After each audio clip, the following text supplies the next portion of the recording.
Hello students, welcome to WB exam portal. দেখো, তোমাদের ALP 2024-এর all শিফটের যে বায়োলজি আছে সেটা আমি তোমাদের করিয়ে দিচ্ছি। কারণ এবারে তোমাদের রেলওয়ে গ্রুপ ডিতে 2024-এর যে পরীক্ষাটা হয়েছে 2025-এ, অ্যাকচুয়ালি কিন্তু 2024-এর ওটা, ঠিক আছে? তো 2025-এ হচ্ছে ওটা। তো যাই হোক, এবং হতে হতে 2026-ও ইনফ্যাক্ট চলে এসছে। তো আমাদের সিস্টেমের অবস্থা এরকমই যে একটা সালেই পরীক্ষা কমপ্লিট হয় না, হতে হতে সেটা 2 বছর 2.5 বছর মিনিমাম লেগে যায়। জয়েনিং হতে হয়তো 2028 হয়ে যাবে। ঠিক আছে, 2027-এর তো ডেফিনেটলি মিডিল তো যাবেই। যাই হোক, তো আমরা করাচ্ছি তোমাদের বায়োলজি কোশ্চেন্স, কারণ এই টাইপের কোশ্চেন্সই এবারে দেখা গেছে। অর্থাৎ যদিও এএলপি সিবিটি ওয়ানের যে কোশ্চেন্সগুলো ছিল সেগুলো একটু লেভেল যে খুব হাই ছিল তা বলবো না, এবারে রেলওয়ে গ্রুপ ডিতে তোমাদের যে কোশ্চেন্স করা হয়েছে সেটা ওই লেভেলেরই আরেক ধাপ ওপরে গিয়ে করা হয়েছে, ঠিক আছে? তো আমি এখানে ম্যারাথন 3 নম্বর লিখেছি, কারণ আমাদের অলরেডি দুটো ম্যারাথন হয়েছে। একটা আমাদের 100টা কোশ্চেন্স দিয়ে হয়েছে, একটা আমাদের 50 কোশ্চেন্স দিয়ে হয়েছে। আমি এখানে প্রশ্নের ম্যারাথনের কথা বলছি, টাইমে ম্যারাথন নয় এটা, ঠিক আছে? এখানেও তোমরা 50+ মানে 60+ কোশ্চেন্স তোমাদের আছে। সিবিটি ওয়ানের যত কোশ্চেন্স আছে সবই আমি তোমাদের এএলপি 2024-এর জন্য আমি নিয়ে এসেছি। এছাড়াও বেসিক সায়েন্সের কোশ্চেন্স আমি তোমাদের আলোচনা করব এই ভিডিওতে নয়, আমি খুব তাড়াতাড়ি শীঘ্রই তোমাদের ক্লাস আনবো, ঠিক আছে?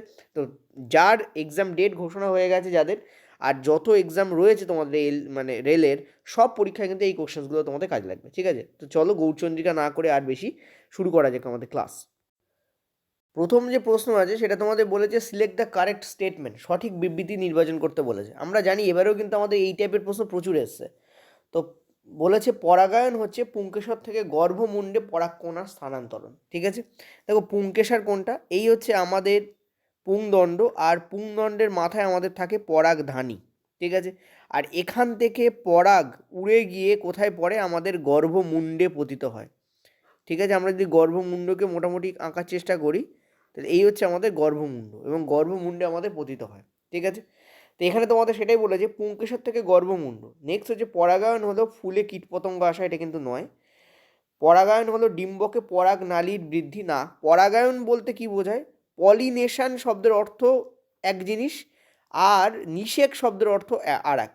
তোমরা যখনই দেখবে যে ডিম্ব নালিকা ডিম্বকে পৌঁছচ্ছে এবং সেখান দিয়ে পরাগ ডিম্বকে পৌঁছচ্ছে, তখন তাকে আমরা বলি নিষেক বা ফার্টিলাইজেশন। পরাগায়ন হচ্ছে বলা হয় যখনই পুংকেশর মানে পুংধানী থেকে যখন পরাগ গিয়ে গর্ভমুণ্ডে পতিত হয়, তখনই তাকে আমরা পরাগায়ন বলি। তো কারেক্ট অ্যান্সার আমাদের কিন্তু এটাই হবে, ঠিক আছে? ক্লিয়ার? এটাই আমাদের কিন্তু কারেক্ট অ্যান্সার হবে। চলো নেক্সট পরেরটাতে। পরের প্রশ্ন একটু স্পিডে এগোবো, যেহেতু প্রশ্ন সংখ্যা অনেক বেশি আছে। দেখো, আমি কম টাইমে বেশি প্রশ্ন কভার করার চেষ্টা করবো যাতে তোমাদের সময় বাঁচে। তো বলছে যে একটি জীবের প্রতিটি বৈশিষ্ট্য কোনটির দ্বারা প্রভাবিত হয়? দেখো, যখনই আমরা সেক্সুয়াল রিপ্রোডাকশনের কথা বলছি, কারণ এখানে জীব বলেছে, উচিত বলা ছিল যে যাদের সেক্সুয়াল রিপ্রোডাকশন হয় তাদের ক্ষেত্রে কীভাবে প্রভাবিত হয়, এটা বললে বেটার হতো। কারণ অপশানগুলো সেক্সুয়াল রিপ্রোডাকশনের উপর বেস করেই দেওয়া হয়েছে, ঠিক আছে? কারণ সবাই যে সেক্সুয়াল রিপ্রোডাকশন করে আমরা জানি তা কিন্তু নয়। তো আমরা জানি যে যারা সেক্সুয়াল রিপ্রোডাকশন করে তাদের ক্ষেত্রে বাবার তরফ থেকে আসে আমাদের, জানি আমরা এক্স ওয়াই, আর মায়ের তরফ থেকে আসে আমাদের এক্স এক্স। তো এই এক্স যখন এই এক্সের সঙ্গে যুক্ত হচ্ছে তখন এক্স এক্স হচ্ছে, এই এক্স যখন এই এক্সের সঙ্গে যুক্ত হচ্ছে তখন এক্স এক্স হচ্ছে, কিন্তু এই ওয়াই যখন এক্সের সঙ্গে যুক্ত হচ্ছে তখন এক্স ওয়াই তৈরি হচ্ছে, আর এই ওয়াই যখন এই এক্সের সঙ্গে তৈরি হচ্ছে তখনও কিন্তু এক্স ওয়াই তৈরি হচ্ছে। মানে 50% চান্স থাকে তোমাদের ছেলে হওয়ার, আর 50% চান্স থাকে তোমাদের কী হওয়ার? মেয়ে হওয়ার, ঠিক আছে? এই যে এখানে দেখতে পাচ্ছি এক্স ওয়াই, এটা কিন্তু তোমাদের পুরুষ না মহিলা? এটা কিন্তু তোমাদের পুরুষ। আর এক্স এক্সগুলো কি তোমাদের স্ত্রী, ঠিক আছে? তো দেখতে পাচ্ছ 50-50 করে আসছে। এক্স আর এক্স এটা বাবা এটা মা, এক্স আর এক্স এটা বাবা এটা মা, এক্স আর এক্স এটা বাবা মা, এটা এক্স আর এক্স বাবা মা। তার মানে বাবা মা উভয়ের ডিএনএ কিন্তু প্রভাবিত করে। তাহলে এইটা আমাদের কারেক্ট আনসার হবে। পিতৃ ও মাতৃ উভয়ের ডিএনএ সমানভাবে কিন্তু কী করে? ইকুয়ালি কিন্তু প্রভাবিত করে, ঠিক আছে? চলো পরেরটাতে। দেখো, পড়াতে পড়াতে ছোটো ছোটো কথা আমি বলি। তো কালকে যেমন দুজন আমাকে ফোন করেছিল, তোমরা অ্যান্সার দেওয়ার ট্রাই করো, ঠিক আছে? দুজন ফোন করেছিল, অ্যাকচুয়ালি 5-6 জন ফোন করেছিল, আমাদের দুজনের কল আমি নিয়েছিলাম, মানে আমার অ্যাডমিনরাও কথা বলেছে অন্য অনেকের সাথে। তো দুজনের মধ্যে একজন সকালে একজন রাত্রে ফোন করেছিল। একজনের বাবা সে হচ্ছে ক্যান্সার পেশেন্ট, এবং সে হচ্ছে মেয়ে, একা সামলাচ্ছে, তার ভাই আছে, এবং তার জীবন কাহিনী শুনে আমি নিজে উদ্বুদ্ধ হলাম। আর একজনের তো ডেফিনেটলি আমরা ভাবি যে আমরা কত বাজে অবস্থায় আছি। সে কিন্তু কাজ করে, সে ছেলেটি কাজ করে কিন্তু ইট ভাটায়, এবং সারাদিন পরে কিন্তু সন্ধ্যাবেলা এসে পড়তে বসে। তো এরা যদি চাকরি পায়, ঠিক আছে, আর যদি আমার ফ্রি ক্লাস থেকেও যদি একটা কোশ্চেন্সও কমন আসে, তাহলে আমি নিজেকে ধন্য মনে করবো। কারণ এদের যে মানে আমি বলবো যে ডেডিকেশান, এই ডেডিকেশানটা থেকে সবারই শেখার আছে। তো আমরা সবসময় মানে একটা এক্সকিউজ দিই যে আমার এটা হচ্ছে না, ওটা হচ্ছে না, টাইম পাচ্ছি না, পাচ্ছি না, তাহলে এরা কী করে টাইম পায়? ঠিক আছে, এটা থেকে শিক্ষণীয় একটা ব্যাপার আছে। ডেফিনেটলি তোমরা শেখো এই জিনিসগুলো থেকে। তো যারা পেড ক্লাস নিতে চাও তারা এই নাম্বারে ফোন করতে পারো 8670838797। আর যারা ফ্রি ক্লাস দেখছো তারাও উপকৃত হবে, কারণ ফ্রিতে আমি সমানভাবেই ডেডিকেশান দিয়েই পড়াই। তো কোন কোষের আকার পরিবর্তিত হতে থাকে? দেখো, কিছু কোষ আছে যারা এককোষী প্রাণী আকারে কাজ করে, এবং বুঝতেই পেরেছো কার কথা বলেছি, এবং তারা মাঝে মাঝেই তাদের আকার কি করে, বিভিন্ন ক্ষেত্রে তারা চেঞ্জ করে। কখনো সুডোপোডিয়া তৈরি করছে, মানে যেটাকে আমরা বলি ক্ষণপথ তৈরি করছে, করে এরকম মতো হয়ে যাচ্ছে, কখনো তারা এরকম থাকছে, অর্থাৎ ডিফারেন্ট টাইপসে তারা ডিফারেন্ট আকার তৈরি করে। তাদেরকে আমরা কী বলবো? তাদেরকে আমরা বলি হচ্ছে অ্যামিবা। অ্যামিবা কিন্তু শেপ শিফটিং বলা হয় এদেরকে। কী বলা হয়? শেপ শিফটিং বলা হয় এদেরকে ইউনিসেলুলার অর্গানিজম। কেন? কারণ এরা এদের যে আকার আছে সেটা চেঞ্জ করতে পারে, এদের আকার কিন্তু নির্দিষ্ট নয়। তো correct answer will B what? Amoeba. দেখো, দুটো ফারু আমি তোমাদের ম্যারাথন দিয়েছি। তো যারা ওই ম্যারাথন দেখেছে তাদের কাছে এসব জিনিসপত্র খুবই সহজ লাগবে, সোজা কথা বলতে। কারণ কালকেও আমি জাইলেম দিয়ে কিন্তু কোশ্চেন্স করিয়ে দিয়েছিলাম। দেখো, সেই কোশ্চেন্স কিন্তু 2024-এ এএলপিতে পড়েছে। আমি ট্রাকিটের কথাও ওখানে বলেছিলাম। তো জাইলেম ট্রাকিড, এটা তোমাদের জাইলেমের কাজ না বলে এখানে হওয়া উচিত ছিল জাইলেম ট্রাকিডের কাজ কি। ঠিক আছে, একটু স্পিডে এগোই বরং। তো জাইলেম ট্রাকিডের কী কাজ? দেখো, জাইলেম ট্রাকিড আমরা জানি জাইলেমের যে মৃত পার্ট থাকে, জাইলেমের দুটো পার্ট আছে, একটা হচ্ছে মৃত আর দুই হচ্ছে আমরা জানি জীবিত। তোমরা ডিটেলে পড়ে নিও, কারণ আমি কালকে খুব ডিটেলে বলেছি এগুলো। ঠিক আছে, তো যারা মৃত তাদের মধ্যে পড়ে কিন্তু ট্রাকিড। ঠিক আছে, তাদের মধ্যে কে পড়ে? ট্রাকিড পড়ে।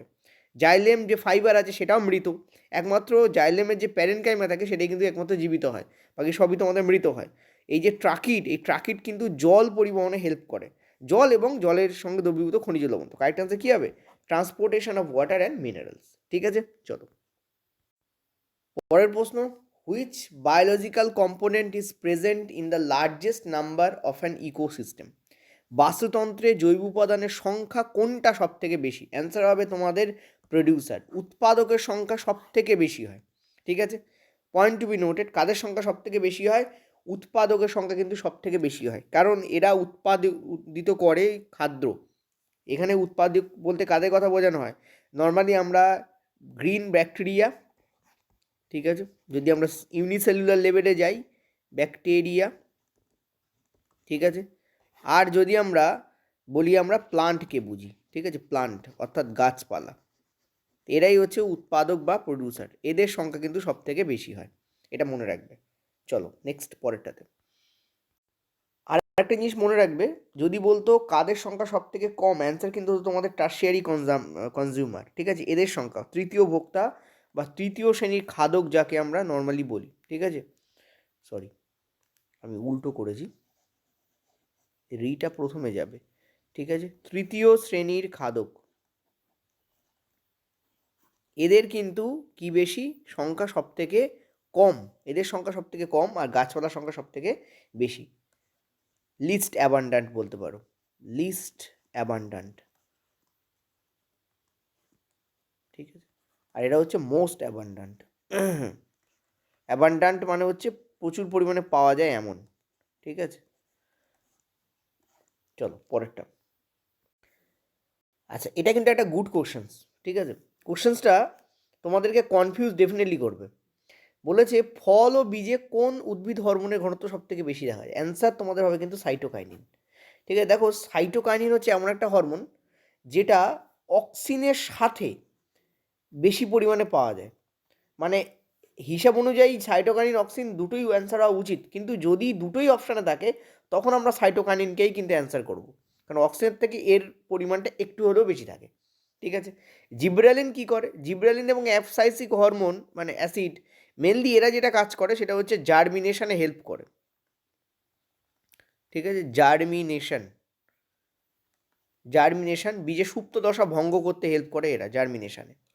ঠিক আছে, আচ্ছা আরেকটা জিনিস হচ্ছে সেটা হচ্ছে ইথিলিন, এটা হচ্ছে গ্যাসিক মানে গ্যাস হরমোন। ঠিক আছে, ইথিলিন হচ্ছে গ্যাস হরমোন, মানে এই হরমোনটা কিন্তু তরল বা বলতে পারো যে অবস্থা আমরা নর্মালি হরমোনকে কল্পনা করতে পারি সে অবস্থায় থাকে না, গ্যাসীয় হরমোন আকারে থাকে।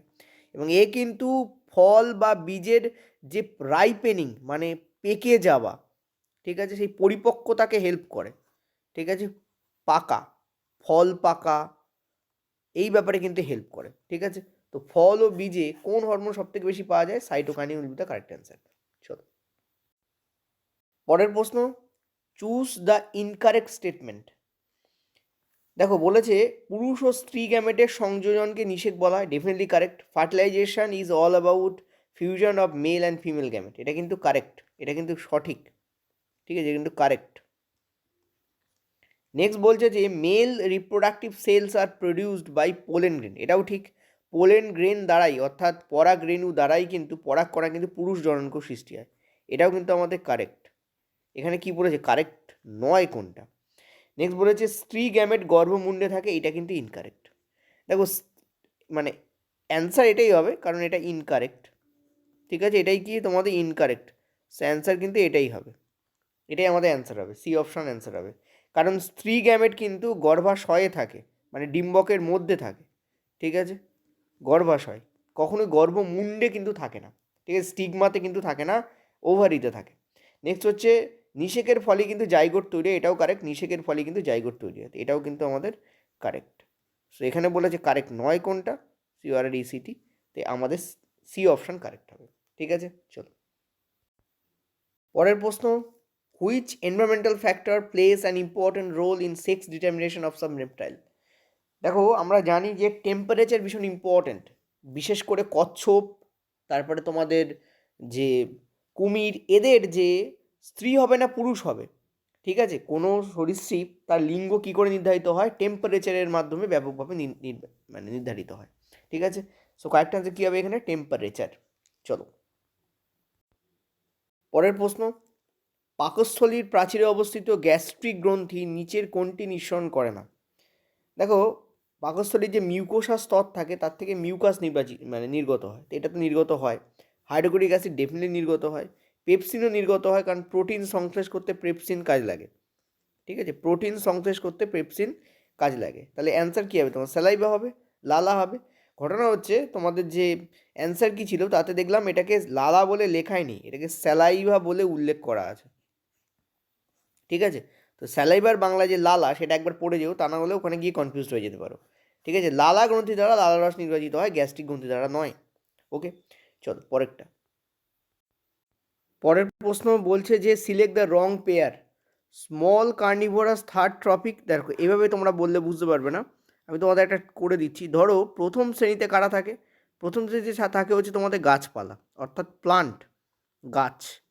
আর গাছকে আমরা কি বলি? গাছকে আমরা বলি অটোট্রপ, ঠিক আছে, অটোট্রপ মানে এরা হচ্ছে ফার্স্ট এবং এরা হচ্ছে প্রডিউসার। তারপরে থাকে কারা? প্রথম শ্রেণীর খাদক। যেমন যদি গাছকে কে খায়, যদি ছোটো ছোটো একটা জিনিস ধরি, তাহলে গাছকে হচ্ছে ওই যে ফড়িং থাকে, ফড়িং খায়, ঠিক আছে, ফড়িং থাকে, ফড়িং খায়। ফড়িংকে কে খাচ্ছে? ফড়িংকে খাচ্ছে হচ্ছে ব্যাঙ, ঠিক আছে। তাহলে ব্যাঙ কী হয়ে গেল? ব্যাঙ হলো দ্বিতীয় শ্রেণী, উয়া হওয়া উচিত। আচ্ছা ব্যাঙকে কে খাচ্ছে? ব্যাঙকে খাচ্ছে হচ্ছে সাপ, তাহলে সাপ হয়ে গেল তৃতীয় শ্রেণীর খাদক। আর সাপকে কে খাচ্ছে? সাপকে খাচ্ছে হচ্ছে ঈগল, ঈগল হলো চতুর্থ শ্রেণীর খাদক, ঠিক আছে। ক্লিয়ার হয়েছে এইটুকু? আশা করি বোঝাতে পারছি। এবার দেখো এখানে তার মানে ঈগল চতুর্থ শ্রেণীতে যাচ্ছে, তাহলে ব্যাকটেরিয়া তো চতুর্থ শ্রেণীতে নেই, তো এইটা আমাদের কারেক্ট আনসার হবে, কারণ এখানে ভুল যুগল কোনটা বার করতে বলেছে। এটাও কারেক্ট আছে, এটাও কারেক্ট, এটাও কারেক্ট। স্বপোষী যারা তারা প্রথম শ্রেণী তৈরি করে, গাছ, এরা প্রথম শ্রেণী তৈরি করে। তারপর আস্তে আস্তে একে খায় এ, একে খায় এ, এইভাবে তোমাদের চলতে থাকে। যত শক্তি উপরে যায় তত শক্তি কী হয়? কমতে থাকে, আমরা সবাই জানি। শক্তি কমতে থাকে, সংখ্যাও কমতে থাকে। খাদকের সংখ্যা কমাটা ইম্পর্টেন্ট, কারণ শক্তি কমছে, যে পরিমাণ শক্তি এখানে উৎপন্ন হচ্ছে সেম পরিমাণ শক্তি যদি ওপরে না যায় তাহলে ডেফিনেটলি সংখ্যা কমতে থাকবে, তাই না? ওই জন্য আমরা দেখি পৃথিবীতে গাছের সংখ্যা বেশি, যদিও সেটা হয়তো আর থাকবে না, কেন এত বেশি। যাই হোক, তো আমাদের অ্যান্সার কী হবে এখানে? ব্যাকটেরিয়া কিন্তু ফোর্থ ট্রপিক লেভেল নয়, ব্যাকটেরিয়া বেসিক্যালি মৃতজীবী হয় এরা, অর্থাৎ মারা গেলে তার পরে কাজ এরা করে, এরা খাদ্য স্তরের এই লাস্ট ধাপে এরা থাকে, যারা মৃতজীবী বলা হয়, ঠিক আছে। So bacteria will not be the correct answer. চলো নেক্সট পয়েন্টটাতে আমি তোমাদের গ্যারেন্টি দিয়ে বলতে পারি এই কোশ্চেন্সটায় যদি এই গর্ভমুণ্ড না দিয়ে এখানে দন্ত শয়টায়সী গ ময়াকার লেখা থাকে, আর যদি এখানে যদি স্টাইল দন্ত শয়টায়াকার হর্ষই ল লেখা থাকে গর্ভদণ্ড না দিয়ে, তখন তোমরা 100% আমি বলতে পারি গোলাবে তোমরা, কারণ তোমরা কেউই ইংলিশ টার্মটাকে ফলো করো না। কিন্তু রেল কিন্তু এরকমভাবে উত্তর দিচ্ছে, ঠিক আছে, কোশ্চেন কিন্তু এভাবেও দিচ্ছে। চলো মেলাও। তোমাদের বলেছে স্ত্রীকেশর মানে গর্ভকেশরের স্ফীত অংশ। দেখো এই হচ্ছে গর্ভকেশর, আমি তোমাদের এটা বারবার আঁকি, আর হাতে নিজের আঁকা প্র্যাকটিস করবে। সবসময় কম্পিউটারাইজড ফ্যাক্টকে দেখবে না, তাতে কী হবে তোমাদের আঁকাটাও প্র্যাকটিস হয়, ঠিক আছে। এই হচ্ছে তোমাদের কি গর্ভকেশর টোটালটা, মানে অ্যাকচুয়ালি এটা গর্ভকেশর বলতে পারি, তবে অনেকগুলো থাকলে তখনই শব্দটা উৎপন্ন করা, বাট এটা বলা যায় গর্ভকেশর। গর্ভকেশর মানে হচ্ছে এই টোটালটাকে আমরা বলি পিস্টিল, ঠিক আছে। টোটাল থেকে আমরা কী বলি, আমরা বলি পিস্টিল, ঠিক আছে। পিস্টিলের যে নিচের এই যে ফোলা অংশ, এটাকে আমরা কী বলি, এটাকে আমরা বলি ওভারি, এই যে ওভারি। তাহলে এইটার সঙ্গে কার ম্যাচ হবে, সি এর ম্যাচ হবে, ঠিক আছে, ওভারি, ঠিক আছে। তারপর কি বলছে, মিডিলের লম্বা পার্ট মানে এই যে পার্টটা, এটাকে আমরা কি বলি, এটাকে আমরা বলি গর্ভদণ্ড বা স্টাইল, গর্ভদণ্ড বা স্টাইল। তাহলে এর সাথে কে যাবে, চার যাবে, মানে চারের দুইয়ের সাথে কি যাবে, ডি যাবে। তারপর টপ পার্ট অফ দ্য পিস্টিল তাকে আমরা কি বলি, তাকে আমরা বলি গর্ভমুণ্ড, ঠিক আছে, গর্ভমুণ্ড এই যে এইটা, এটাকে আমরা বলি স্টিগমা। কি বলি এটাকে আমরা, স্টিগমা, ঠিক আছে, স্টিগমা। আচ্ছা, নেক্সট হচ্ছে আন্ডাশয়ে কি থাকে, আন্ডাশয়ে আমরা থাকি জানি আমরা ওভিউল থাকে, অর্থাৎ ডিম্বক থাকে। তো আমরা কি দেখতে পেলাম, তাহলে একের সঙ্গে সি যাবে, তো এটা তো হবেই না, এটা তো হবেই না, এই দুটোর মধ্যে কোনো একটা হবে। একের সঙ্গে সি যাবে, একের সাথে সি যাবে, দুইয়ের সাথে বি যাবে, দুইয়ের সাথে বি যাবে, এটা ডি আছে, এটা কেটে গেল, তবে সি অপশন আমাদের কারেক্ট হবে। নাকি দুইয়ের সঙ্গে তো ডি যাবে, সরি দুইয়ের সঙ্গে বি যাবে না, তো ডিটাই কারেক্ট, সি আমাদের ভুল, ঠিক আছে, ডিটাই কারেক্ট, কারণ দুইয়ের সঙ্গে তো আমরা একে দাগিয়েছি, এই দেখো দুইয়ের সঙ্গে কে যাচ্ছে, ডি যাচ্ছে, সো দুইয়ের সঙ্গে আমাদের ডি যাবে, তো কারেক্ট আনসার আমাদের ডি হবে, নট সি, ঠিক আছে, এটাও কেটে যাবে। চলো পরেরটা। পরের প্রশ্ন, নিচের কোনগুলি ফসল বাস্তুতন্ত্রের সঙ্গে সম্পর্কিত, ক্রপ ইকোসিস্টেমের সঙ্গে কোনটা সম্পর্কিত? দেখো মোটামুটি আমরা সবাই গ্রাম বাংলার ছেলেপিলে, তো আমরা মোটামুটি ক্রপ সম্পর্কে বুঝি, আমার চারপাশে মোটামুটি জমি জমা তো আমরা দেখতেই পাই, ঠিক আছে। তো ইভেন যারা শহরে বাস করে তারাও জানে যে একটা যদি ফসল আমরা চাষ করি, এই জমিটা ধরো একটা ফসল চাষ হচ্ছে, তাহলে একটা গাছ যখন আমরা এখানে গজাবো, তখন এই গাছের কিছু পাতা ডেফিনেটলি নিচে পড়বে, আর নিচে পড়বে মানে সেটা এই গাছ থেকেই উৎপন্ন নিচে আসছে। তার মানে প্রথমটা তো হয়েই যাচ্ছে যে জীব থেকে প্রাপ্ত জৈব উপাদান অন্তর্ভুক্ত থাকে, এটাকে আমরা কী বলি, আমরা হিউমাসও বলি এটাকে, ঠিক আছে, এটাকে আমরা কী বলি, আমরা বলি কিন্তু এটাকে হিউমাসও বলি, ঠিক আছে। তো গেল। নেক্সট হচ্ছে সমস্ত যে সবুজ উদ্ভিদ এবং কিছু ব্যাকটেরিয়া কিন্তু উৎপাদক, ডেফিনেটলি এই ইকোসিস্টেমে, এই ইকো না যে কোনো ইকোতেই কিন্তু আমরা দেখতে পাই যে প্লান্ট আর ব্যাকটেরিয়া কিন্তু প্রডিউসার হয়, তো এটাও কারেক্ট, এটাও কারেক্ট। নেক্সট হচ্ছে decomposes complex organic matter into simple substance, এটাও ঠিক, যে বিয়োজকরা কী করে, জটিলকে ভেঙে সরল খাদ্যে কনভার্ট করে, ঠিক আছে, সো বি আমাদের কিন্তু কারেক্ট অপশান। প্রডিউসাররা কী করে, একটা জিনিস মাথায় রাখবে, প্রডিউসার যারা হয় মানে এই যে গাছপালা যাকে বললাম আমরা, যারা আর কি বিভিন্ন জিনিস উৎপন্ন করে, এরা কী করে, এরা সরল জিনিসকে নেয়, নিয়ে জটিল খাদ্য তৈরি করে, ঠিক আছে। আর বিয়োজকরা কিন্তু ঠিক এর উল্টো কাজটা করে, কী করে, জটিলকে ভেঙে সরলে কনভার্ট করে, এটা মনে রাখবে। সব কটাই এখানে কারেক্ট হচ্ছে। পরের প্রশ্ন বলেছে যে ট্রেইটস মানে আমাদের শরীরে যা যা বৈশিষ্ট্য আসে সেটাকে আমরা ট্রেইটস বলি নর্মালি, ঠিক আছে, এটাভাবে ছোটো করে ভাবতে পারো তুমি। তো বলছে এই বৈশিষ্ট্যগুলো কোনটার দ্বারা প্রভাবিত হতে পারে, শুধুমাত্র মায়ের ডিএনএ দ্বারা, শুধুমাত্র বাবার ডিএনএ দ্বারা, দুজনেরই ডিএনএ দ্বারা, ঠিক আছে, নাকি কী হবে? তো অ্যান্সার তোমাদের কিন্তু হবে বোথ প্যারেন্টাল এবং ম্যাটার্নাল ডিএনএ, কারণ আমরা একটু আগেই দেখেছি যে 50-50 কম্বিনেশন হয় এবং উভয় ডিএনএ কিন্তু প্রভাব ফেলে, সুতরাং তাদের ক্ষেত্রেও আমরা বলতে পারি ট্রেটের উপরেও প্রভাব তাদের থাকবে, ঠিক আছে, সো কারেক্ট অ্যান্সার বোথ হবে। যেগুলো ইজি প্রশ্ন ইজিভাবেই পড়াবো, যেমন এটা খুবই ইজি প্রশ্ন, কোন কোষাঙ্গে এটিপি উৎপন্ন হয়, আমরা সবাই জানি যে মাইটোকন্ড্রিয়া এটিপি উৎপন্ন হয় এবং সেখানে সবাত শোষণ কিন্তু কাজ করে, ঠিক আছে, সবাত শোষণ, তো সবাত শোষণের ফলেই এটা হয়, তো অ্যান্সার আমাদের কী হবে, এখানে অ্যান্সার তোমাদের হবে মাইটোকন্ড্রিয়া।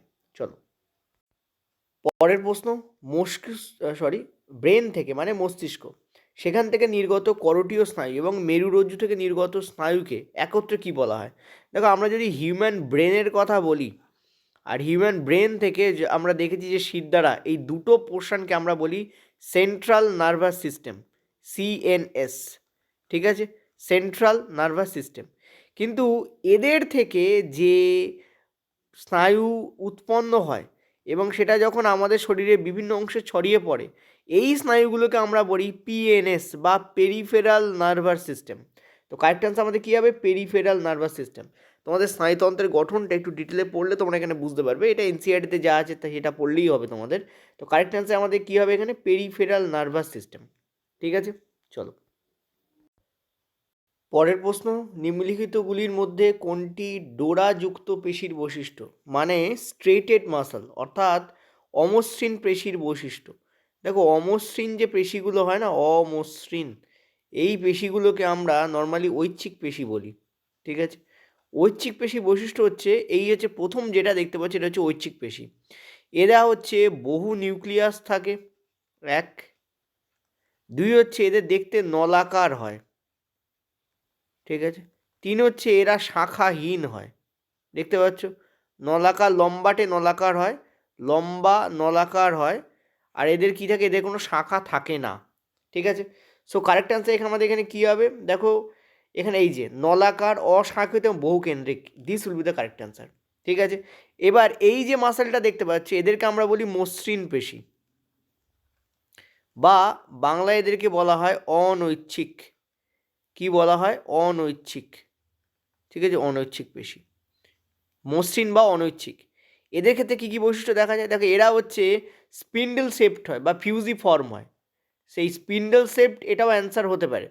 ঠিক আছে, ফিউজি ফর্ম মানে হচ্ছে এদের এই যে দেখতে পাচ্ছ কণা মতো করা, তো কণাযুক্ত বলতে পারো, কোনাজ, কণা বলতে বলবো না, কোনা, কোনাযুক্ত।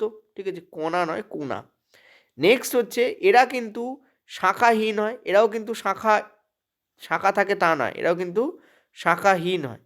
আর এদের কিন্তু একক নিউক্লিয়াস থাকে। কটা নিউক্লিয়াস থাকে? একটাই নিউক্লিয়াস এদের থাকে। ঠিক আছে, আচ্ছা, নিচে যেটা দেখতে পাচ্ছি এটা হচ্ছে হৃৎপেশি। এটা কি? এটা হচ্ছে হৃৎপেশি। এরা এদের আর এদের অর্থাৎ কার্যগতভাবে এরা অনৈচ্ছিক, কিন্তু গঠনগতভাবে এরা ঐচ্ছিকের মতো দেখতে হয়। ঠিক আছে, গঠনগতভাবে ঐচ্ছিক, কিন্তু কার্যগতভাবে এরা অনৈচ্ছিকের মতো হয়। এটা হচ্ছে গঠনগতভাবে, এটা আমি তোমাদের আগের দিনও বলেছিলাম। আর কার্যগতভাবে, ঠিক আছে, কার্য, অনৈচ্ছিক, অদন্ত না ঐকার। ঠিক আছে, এই ব্যাপারটাকে একটু খেয়াল রাখবে, বেটার বুঝতে পারবে। এটা এনসিইআরটি তোমরা পড়লে বুঝতে পারবে। এছাড়া এই যে ঐচ্ছিক পেশি, এর গায়ে তোমাদের কি থাকে জানো? দাগ থাকে। আর এদের গায়ে দাগহীন হয়, এরা দাগহীন হয়, এদের গায়ে দাগ থাকে। ঠিক আছে, সো কারেক্ট আনসার কী হবে? নলাকার, অশাখিত এবং বহুকেন্দ্রিক হবে। চলো পরের প্রশ্ন। আমাদের দেহে যে ক্ষতিকারক যে বিপাকীয় বর্জ্য থাকে সেটা কোন জৈব প্রক্রিয়ার মাধ্যমে নির্গত হয়? অ্যান্সার তোমাদের কী হবে? মলত্যাগ হয়। ঠিক আছে, মলত্যাগের মাধ্যমে কিন্তু দেহের যত বর্জ্য পদার্থ সেটা দেহ থেকে বেরিয়ে আসে।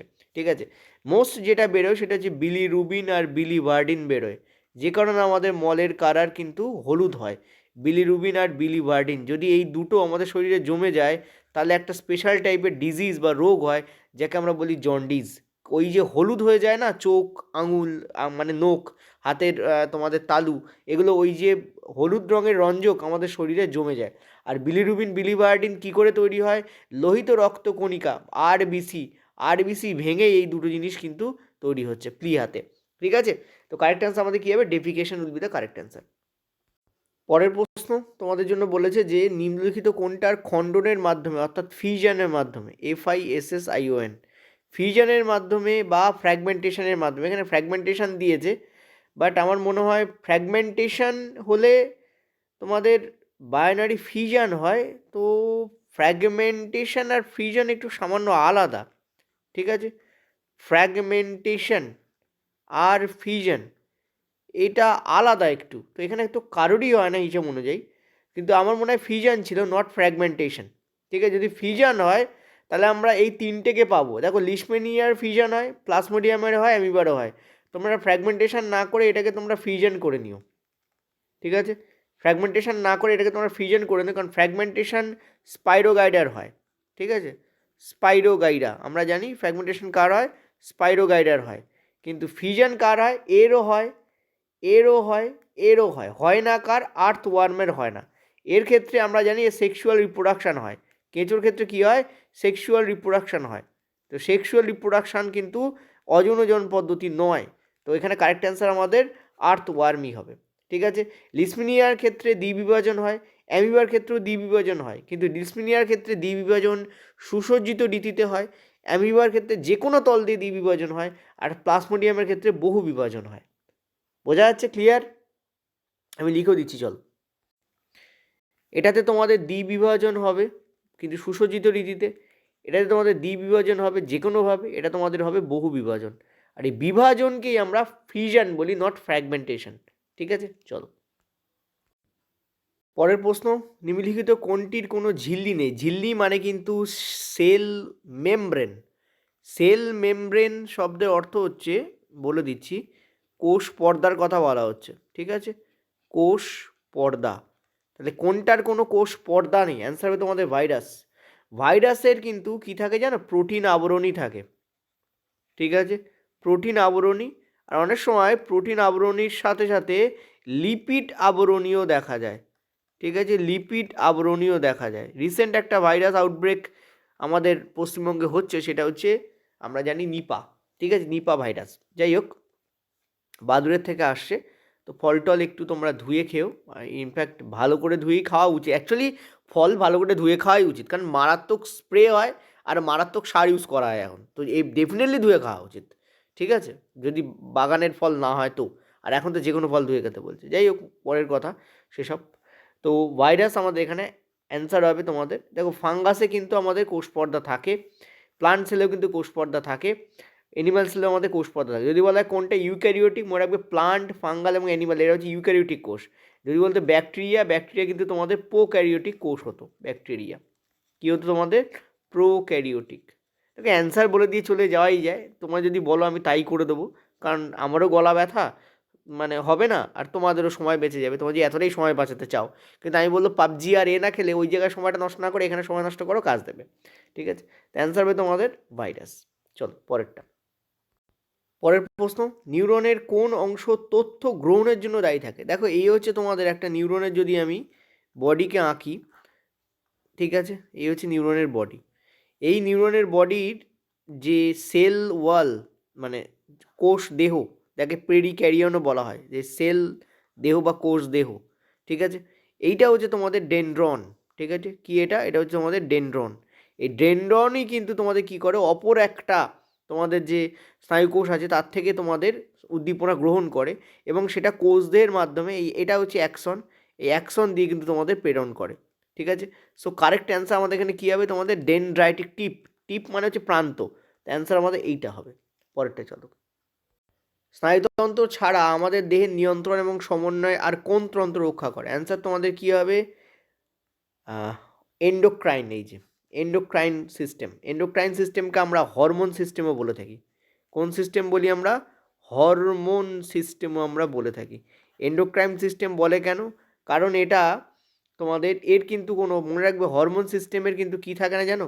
এদের কিন্তু কোনো নালিকাতন্ত্র থাকে না। ঠিক আছে, নালিকাতন্ত্র থাকে না, ডাইরেক্ট ব্লাড স্ট্রিমে অ্যাড হয়, নালিকাতন্ত্র নেই এর। ঠিক আছে, তো অ্যান্সার আমাদের কী হবে? এন্ডোক্রাইন গ্ল্যান্ড হবে, ডাইরেক্ট ব্লাড স্ট্রিমে যায়, এই জন্য একে বলা হয় তোমাদের এন্ডোক্রাইন সিস্টেম। ঠিক আছে, চলো নেক্সট পয়েন্টটা।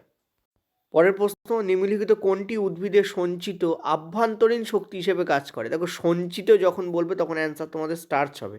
তৈরি করে তো গ্লুকোজ, কিন্তু গ্লুকোজ স্টার্চ আকারে সঞ্চিত থাকে।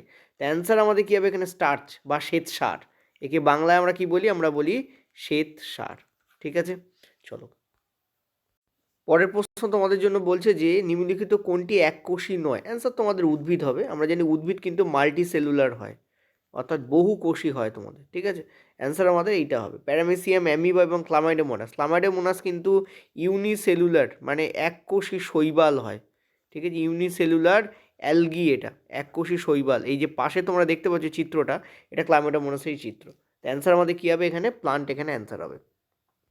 পরের প্রশ্ন, অযৌন প্রজননের ক্ষেত্রে কোনটি ভুল? দেখো, একটু আগেই বলেছি লিসমেনিয়া বায়োনডির ক্ষেত্রে করে, তো এটা তো কারেক্টই আছে। প্লাজমোডিয়াম বহু বিভাজন করে, এটাও তো কারেক্ট আছে।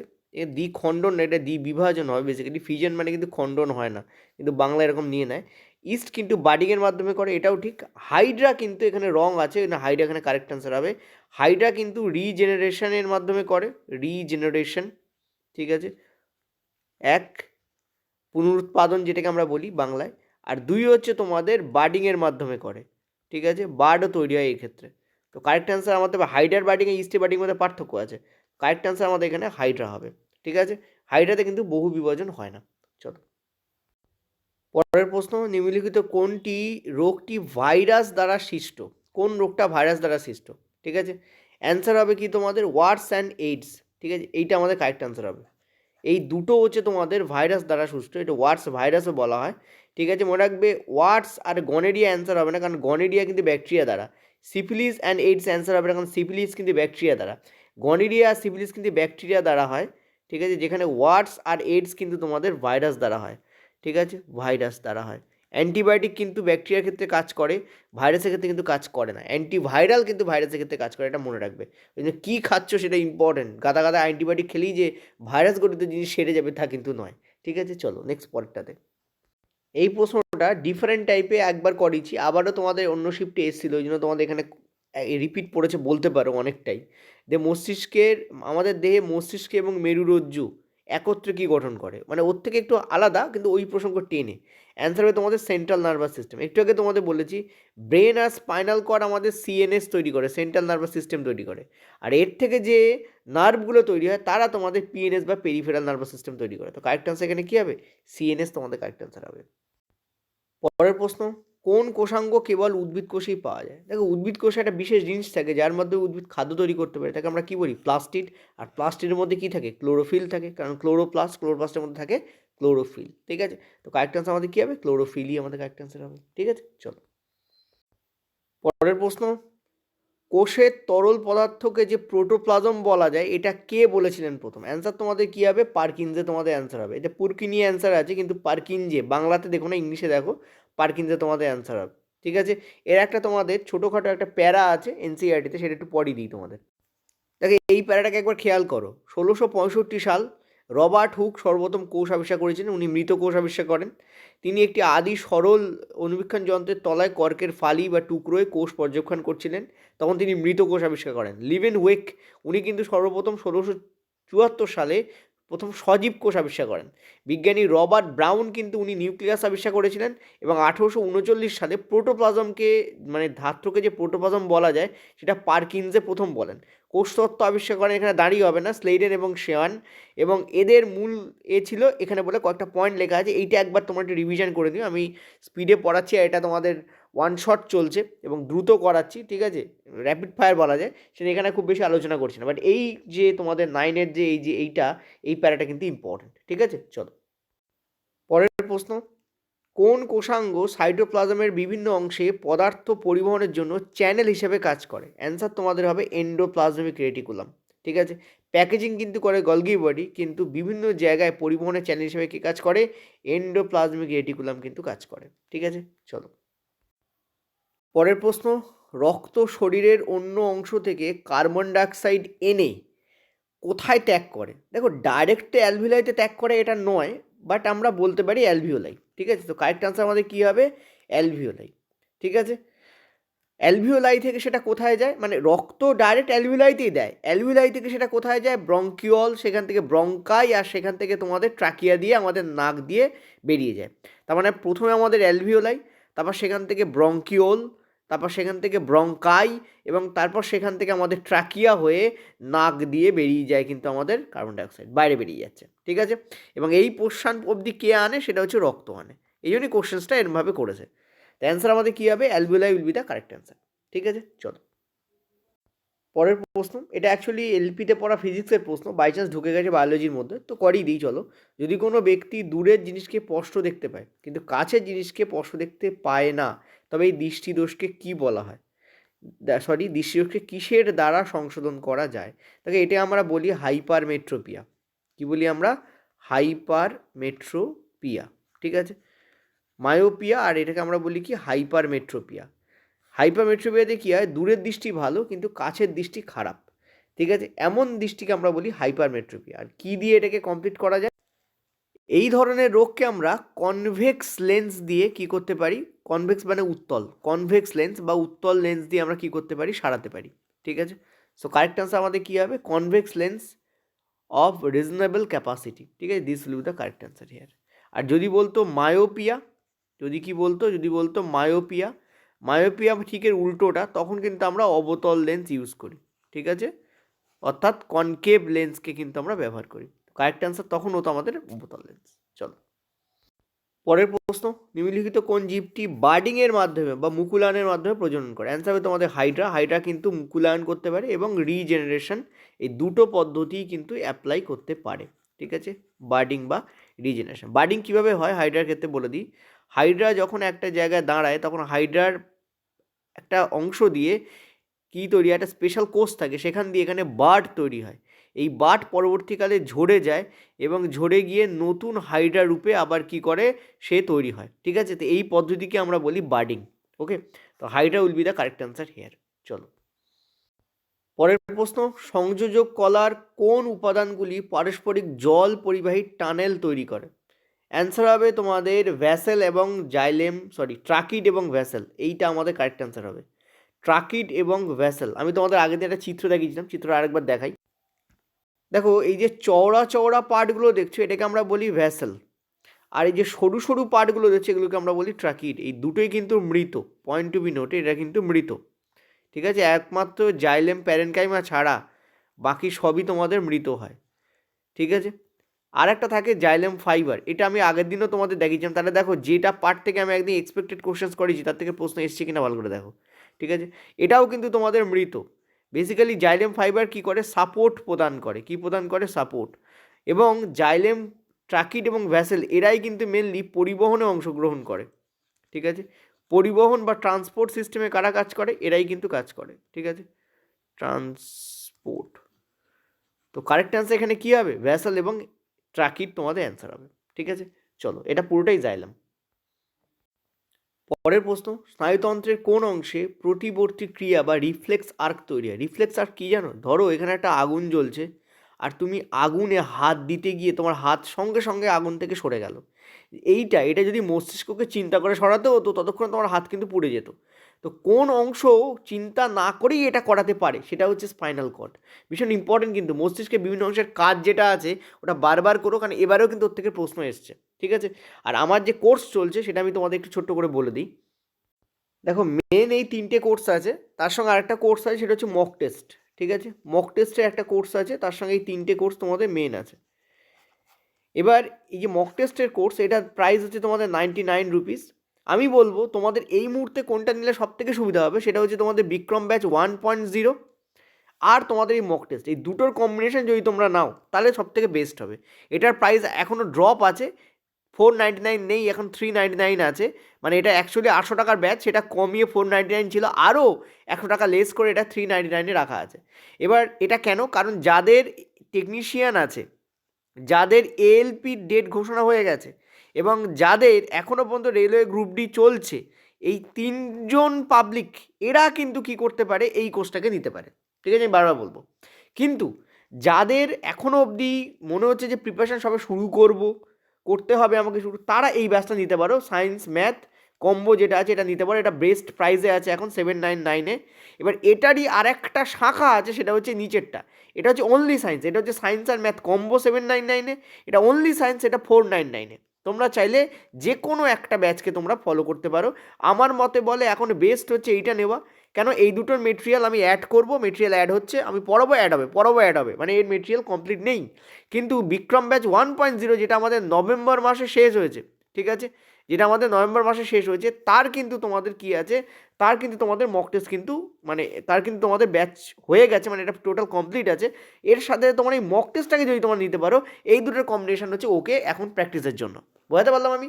আরও ডিটেলস জেনে নিতে পারো। এর ভ্যালিডিটি একটু চেঞ্জ আছে, এগুলোর ভ্যালিডিটি জানুয়ারি 2027 অবধি আছে, এর ভ্যালিডিটিতে একটু পরিবর্তন আছে। এর ভ্যালিডিটি তোমাদের মেনলি এখন অগস্ট মাস অবধি আছে। ঠিক আছে, অগস্ট 2027 অবধি আছে এর ভ্যালিডিটি, বাট আমার মনে হয় ভ্যালিডিটি চেঞ্জ হয়েছে, জানুয়ারি 2027 অবধি মনে হয় করা হয়েছে। ঠিক আছে, এটা আমাকে আপডেট দিতে হবে, ওই জন্য বলবো তোমরা এই স্ক্রিনে যে নাম্বার আছে, তোমরা জানো যে 70838797 এই নাম্বারে তোমরা হোয়াটসঅ্যাপ করে ডিটেলসটা জেনে নিতে পারো। ঠিক আছে, এখন কি চলছে চলো। পরের প্রশ্ন, নিম্নলিখিত কোন উদ্ভিদে বিচিত্র রঙের পাতা বা ভ্যারিগেটেড লিভস দেখা যায়? অ্যান্সার হবে তোমাদের ক্রোটন। ঠিক আছে, অ্যান্সার কী হবে তোমাদের ক্রোটন। দেখো একটা জিনিস বলে দিই, এই ধরনের যে পাতা, এই ধরনের পাতাকে বলা হয় ভ্যারিগেটেড লিভস। ঠিক আছে, তো দারুণ প্রশ্ন কেন দিয়েছে, এটা খুব দুর্দান্ত প্রশ্ন। অ্যান্সার তোমাদের কী হবে ক্রোটন। এছাড়া বিগোনিয়া, ঠিক আছে, বিগোনিয়া সব প্রজাতিতে নয়, কিছু কিছু প্রজাতিতে, অ্যালোকেশিয়া ইত্যাদি হচ্ছে এই এর এক্সাম্পল। এটা তোমরা কোথায় পাবে? এনসিইআরটিতে তোমাদের একটা ক্রোটনের ওপরে তোমাদের একটা কি আছে, একটা এক্সপেরিমেন্ট আছে, সেখান থেকে প্রশ্ন দিয়েছে, স্টার্চ পরীক্ষার উপর বেস করে প্রশ্নটা দেওয়া হয়েছে। ঠিক আছে, ক্রোটন এখানে কারেক্ট অ্যান্সার হবে। ঠিক আছে, চলো পরের প্রশ্ন, কোন রিসেপ্টর স্বাদ গ্রহণ করে? দেখো, ফটো রিসেপ্টর, ফটো মানে আলো গ্রহণ করে।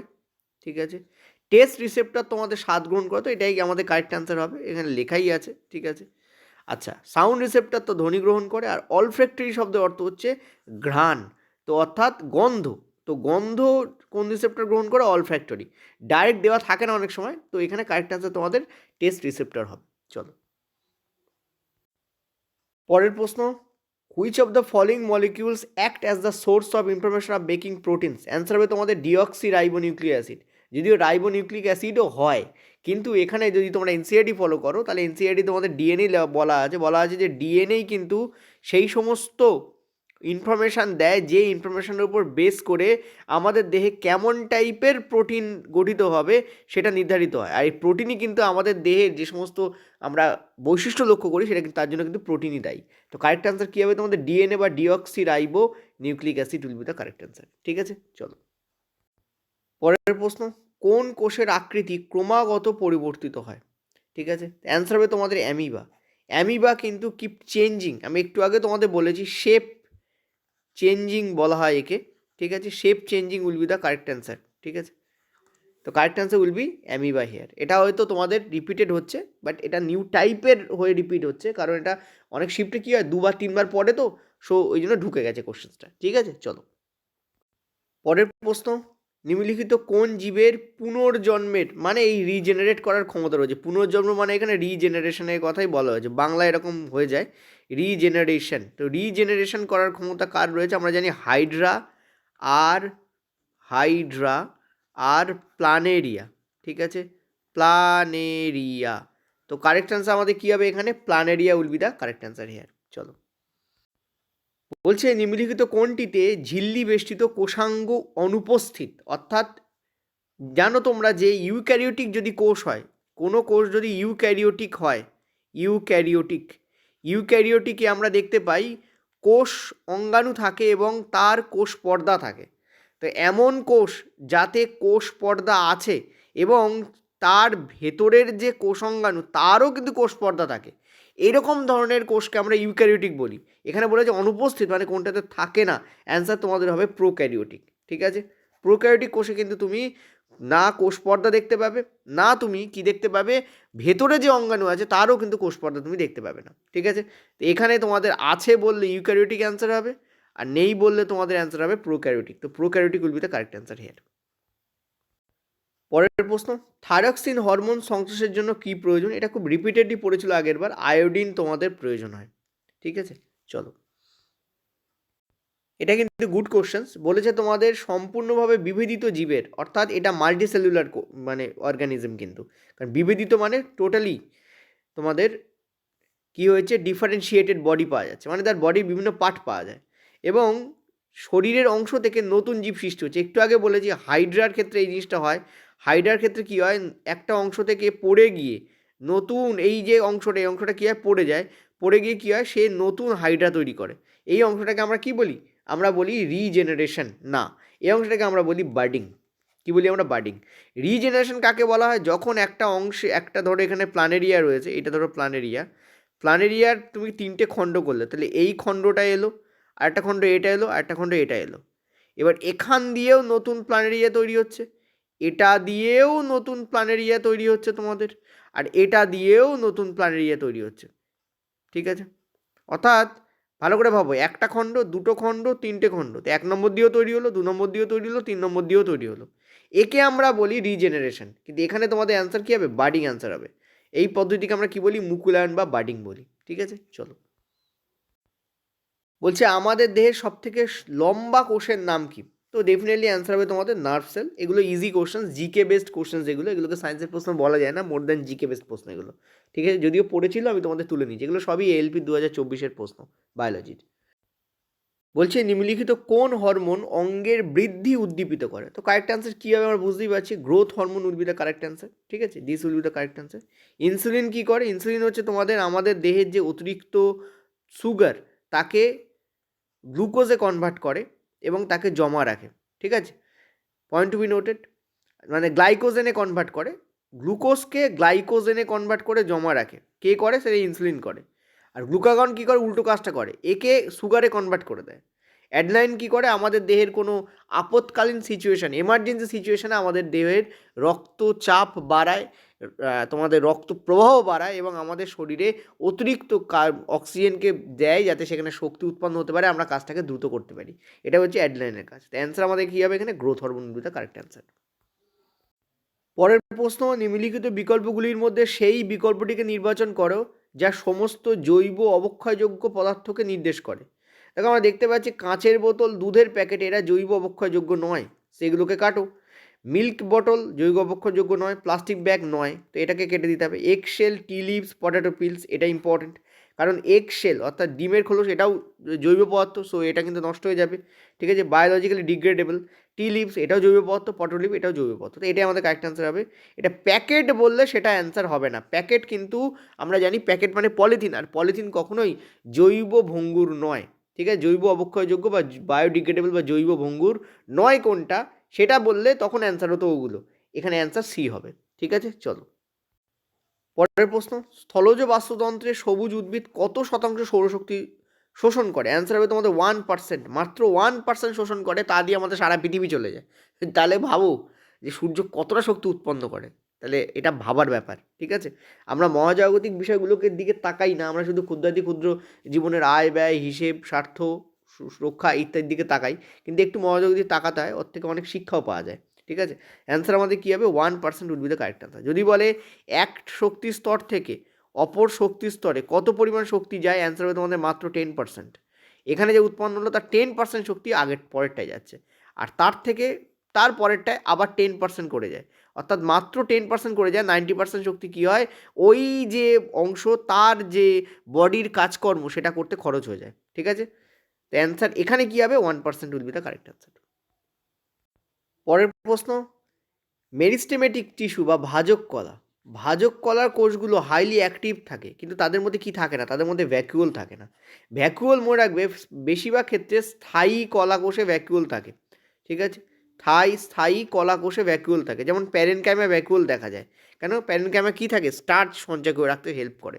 ঠিক আছে, তো ভ্যাকুওল কিন্তু থাকে না, এবং এরা যেহেতু অত্যন্ত অ্যাক্টিভ এবং অ্যাক্টিভলি ডিভাইড হয়, ফলে এদের কিন্তু সাইটোপ্লাজম বেশি পরিমাণে দেখা যায়, নিউক্লিয়াসও দেখা যায়, আর থিন সেল ওয়ালও দেখা যায়। তো অনেক ক্ষেত্রে নিউক্লিয়াস যে সুস্পষ্ট দেখা যায় তা কিন্তু নয়, কারণ এত বেশি এরা ডিভাইড হচ্ছে যে নিউক্লিয়াস তৈরি হতে হতে এরা আবার ডিভাইড হয়ে যায়। কিন্তু এখানে অ্যান্সার কী হবে? ভ্যাকুয়ালই এখানে কারেক্ট অ্যান্সার হবে, কারণ ভ্যাকুয়াল স্থায়ী কোষে দেখা যায়, ভাজক কলায় দেখা যায় না বলতে গেলেই চলে। ঠিক আছে, চলো।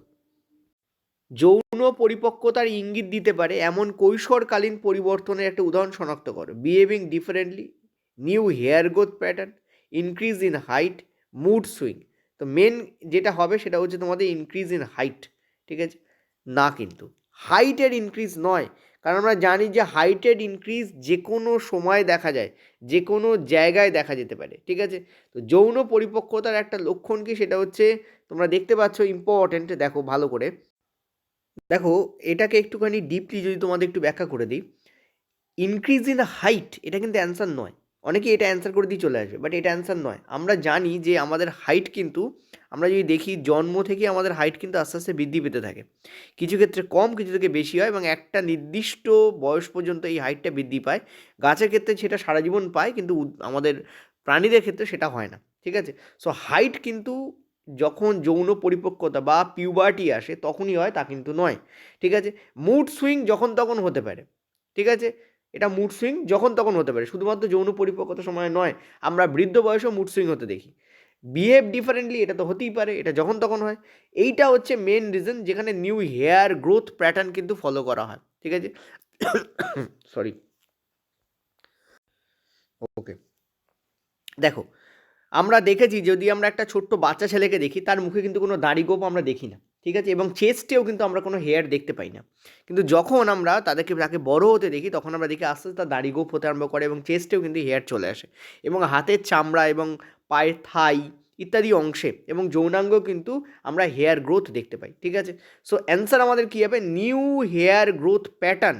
যদি বলতো নিউ হেয়ার গ্রোথ, অ্যান্সার হতো না, কারণ নিউ হেয়ার গ্রোথ তো মাথাতেও হতে পারে, কিন্তু নিউ হেয়ার গ্রোথ প্যাটার্ন বলেছে, এই জন্য অ্যান্সারটা এটাই নেবে, ঠিক আছে। চলো পরের প্রশ্ন।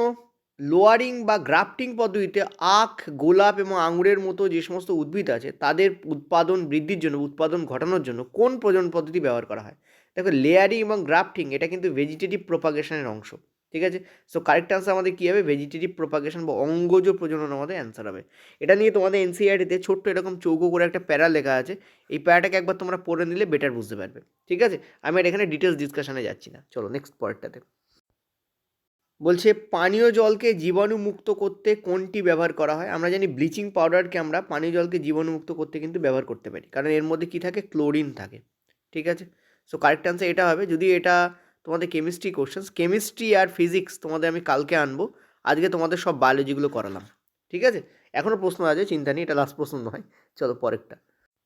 পরের প্রশ্ন, নিম্নলিখিত কোনটি মূত্রাশয়ের চাপ নিয়ন্ত্রণ করে? প্রেশার ইন ব্লাডার বা ব্লাডার প্রেশারকে নিয়ন্ত্রণ করে। অ্যান্সার হবে তোমাদের নার্ভাস সিস্টেম। নার্ভাস সিস্টেম বা আমাদের নার্ভ, ধরো তুমি বাসে বসে আছো এবং প্রচণ্ড জোরে তোমার বাথরুম পেয়েছে, তুমি কি চলন্ত বাস থেকে নেমেতে যেতে পারবে না? সেই মুহূর্তে আমাদের মস্তিষ্কে যে সিগন্যাল দেয়, সেটা আমাদের সিগন্যাল দেয়, তখন তুমি কিন্তু অতিরিক্ত প্রেশার অনুভব করবে না।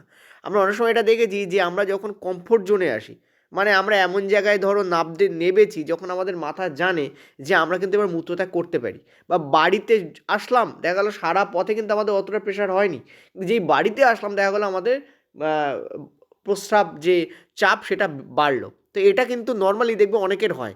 এটা কেন হয় জানো? আমাদের মস্তিষ্ক এতক্ষণ ধরে জানে যে এমন এমন একটা জায়গায় আছি যেখানে অ্যাভেলেবিলিটি নেই ওই ব্যাপারটার।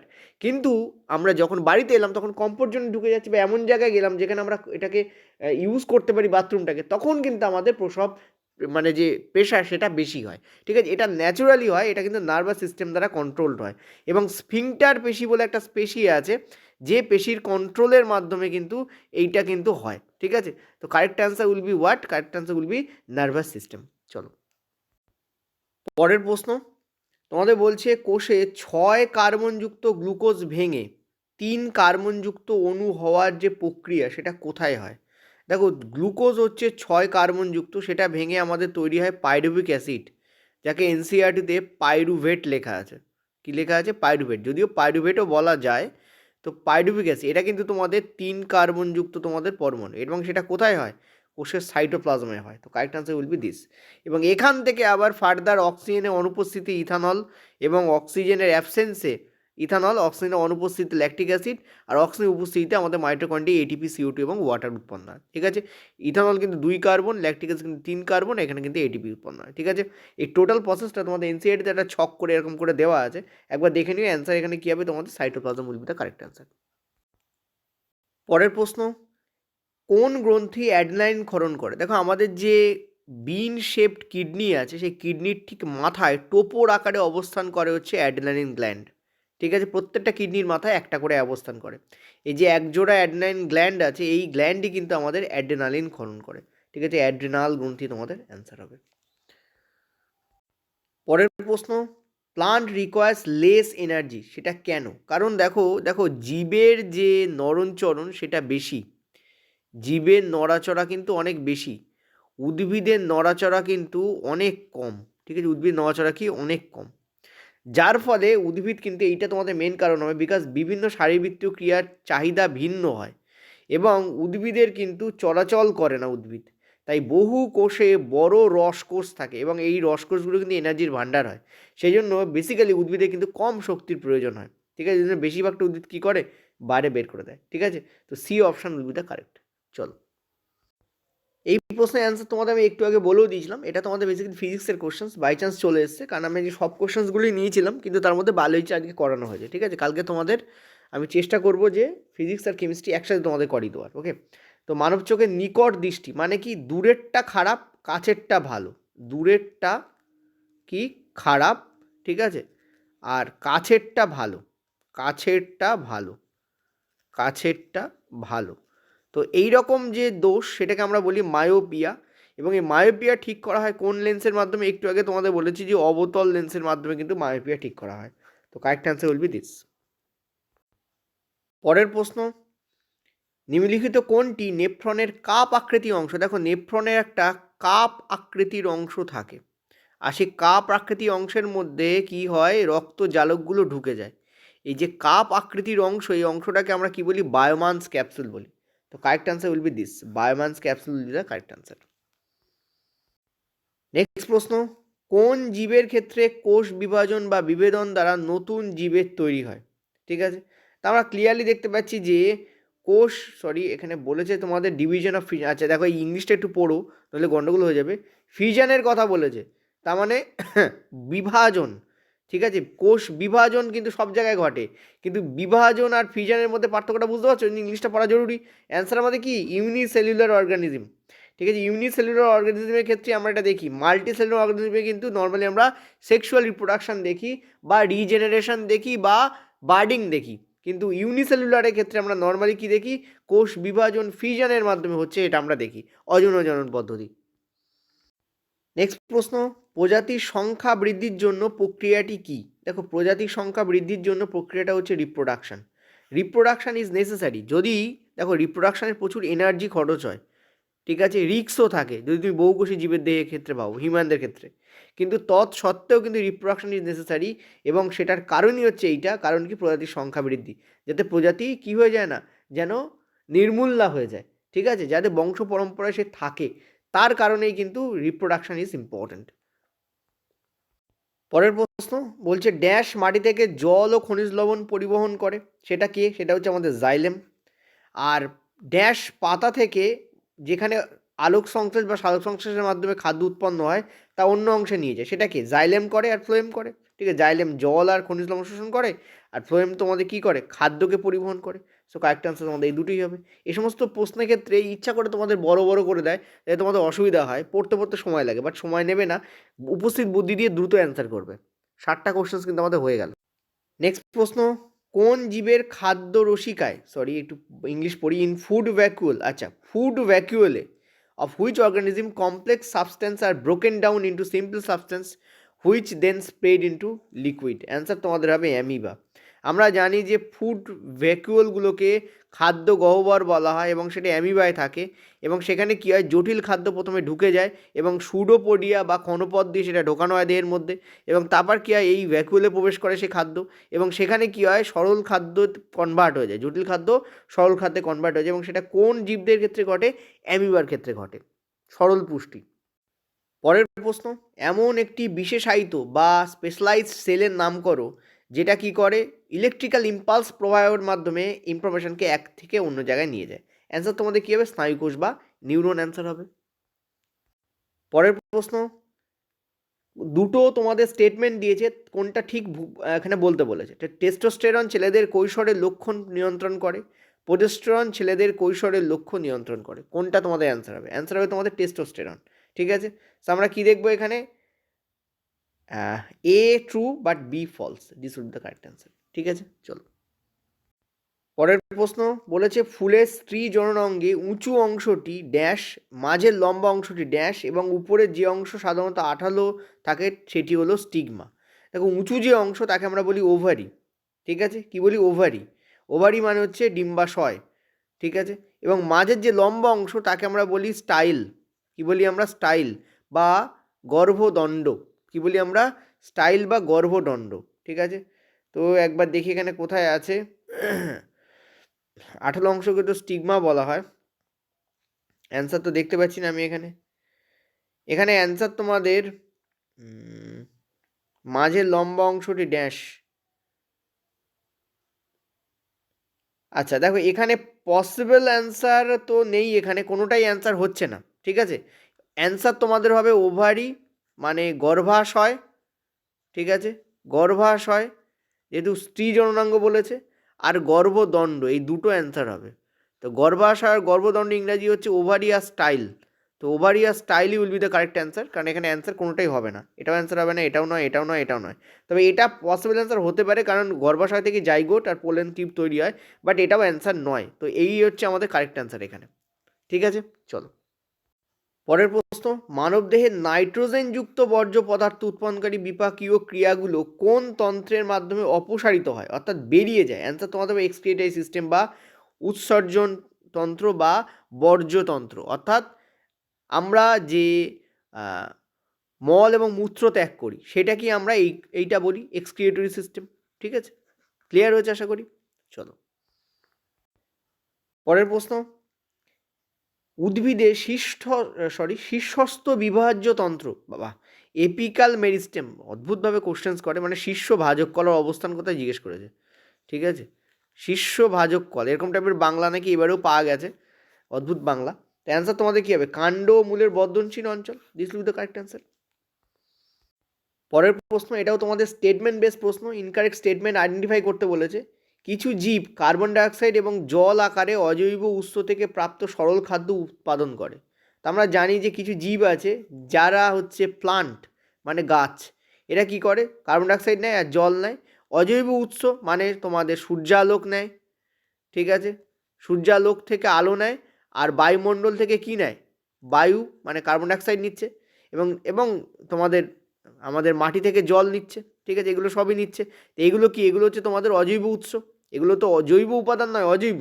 সেখান থেকে এরা এইগুলো নেয়, নিয়ে কি করে? সরল খাদ্য তৈরি করছে, ঠিক আছে। কি করছে? এরা সরল খাদ্য তৈরি করছে। আচ্ছা ওকে, নেক্সট হচ্ছে তোমাদের, এক মিনিট এখানে দেখি, simple food material, simple food material হলে ওকে, কারণ গ্লুকোজকে সিম্পল ফুড মেটেরিয়াল বলা যায়, ঠিক আছে। নেক্সট হচ্ছে অন্যান্য জীব জটিল পদার্থ ব্যবহার করে যা দেহের রক্ষণাবেক্ষণ ও বৃদ্ধির জন্য ব্যবহারের আগে সরল খাদ্যে ভেঙে ফেলে। এটাও ঠিক যে আমরা যখন খাদ্য খাই তখন আমাদের মধ্যে যে জিনিসগুলো ঢোকে সেগুলো হচ্ছে জটিল, এবং সেগুলো যেমন প্রোটিন হচ্ছে জটিল জিনিস, প্রোটিন যখন ভাঙে তখন তৈরি হয় অ্যামিনো অ্যাসিড। ফ্যাট যেমন জটিল জিনিস, ফ্যাট যখন ভাঙে তখন তৈরি হয় লিপিড, ঠিক আছে। আশা করি বোঝাতে পারছি। তো এইগুলো সরল জিনিস, এটাও ঠিক। নেক্সট বলছে উদ্ভিদকে পরোপোষী হেটারোট্রফিক অর্গানিজম বলা হয় না, এটা হচ্ছে আমাদের রং। তো আমাদের অ্যান্সার হচ্ছে এ আর বি কারেক্ট, এটা আমাদের অ্যান্সার হবে, অনলি এ আর বি আমাদের কারেক্ট। ভুল বাক্য বার করতে বলেছে। আচ্ছা ভুল বাক্য বার করতে বললে আমাদের অনলি সি অ্যান্সার হবে, কারণ ভুল কোনটা? সি অপশান কারেক্ট, এটাই হচ্ছে ভুল, ঠিক আছে। তো টোটালি 67টা কোশ্চেন্স তোমাদের দেওয়া হয়েছিল, ঠিক আছে। আমরা এএলপি থেকে খুঁজে পেয়েছি তোমাদের জন্য, সেটাই আমি তোমাদের জন্য একদম আলাদা করে সেপারেটলি বায়োলজি আকারে রেখেছি। বায়োলজির আমাদের সেপারেট কোনো কোর্স এই মুহূর্তে আমি করিনি, কারণ আগেরবার দেখেছি বায়োলজি সেপারেট কোর্স করে তোমরা বায়োলজি না করে তোমরা কী করেছো, ডিটেলস কোর্স যেটা মানে physics chemistry biology total course যেটা সেটাই নিতে চেয়েছো। সেই জন্য এবারে আমাদের বায়োলজির কোনো কোর্স নেই। তো আমাদের 2025-এর যে ব্যাচ আছে তাতে অনলি বায়োলজি আছে, বাট সেটা নেওয়ার দরকার নেই। তোমরা যখন 399 দিয়ে টোটাল কোর্স পাচ্ছ, যেটা কিনা রেকর্ডের ভার্সানে আছে, যার ভ্যালিডিটি তোমাদের বাড়ানো হবে, তাহলে তুমি কেন সেক্ষেত্রে তুমি অ্যাপ্লাই করবে, ঠিক আছে। তো কারেক্ট আনসার আমাদের এখানে এটাই হবে, সি অপশান হবে। আর যদি পেড কোর্স নিতে চাও এই নাম্বার, এই যে 8670838797, এই নাম্বারে একবার তোমরা যোগাযোগ করতে পারো। ওকে, থ্যাংক ইউ।